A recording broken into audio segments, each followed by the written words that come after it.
tWitch boss widow Allison Holker discovered his drug addiction in very scary moment before funeral exclusive. Allison Holker made a devastating discovery about her late husband, tWitch boss, on one of the hardest days of her life.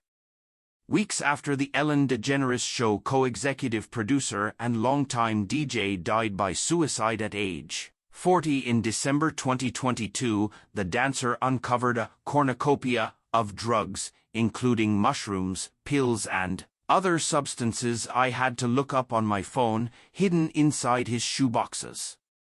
I was with one of my really dear friends, and we were cleaning out the closet and picking out an outfit for him for the funeral, Holker, 36, recalls in an exclusive interview with People for its latest cover story on newsstands Friday. It was a really triggering moment for me because there were a lot of things I discovered in our closet that I did not know existed.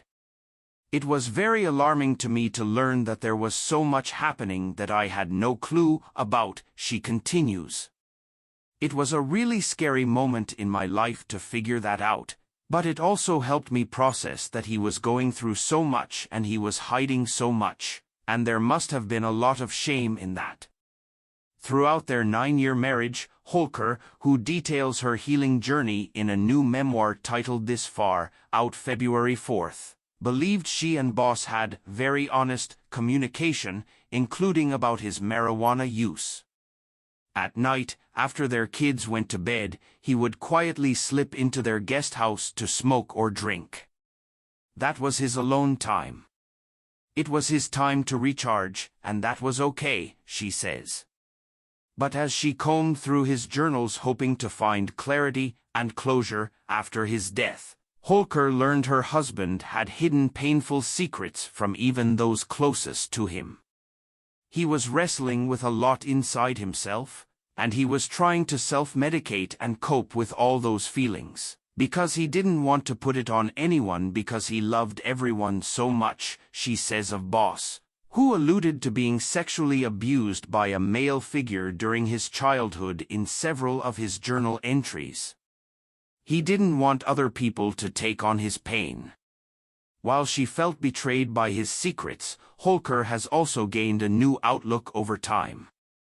Reading Stephen's journals, and even going back into the books he had read and the things that he was highlighting and lining, really gave me a better perspective of where he was in life and the type of things he was struggling with, she says. It did have me feel a lot of empathy towards him and sadness for all the pain that he was holding.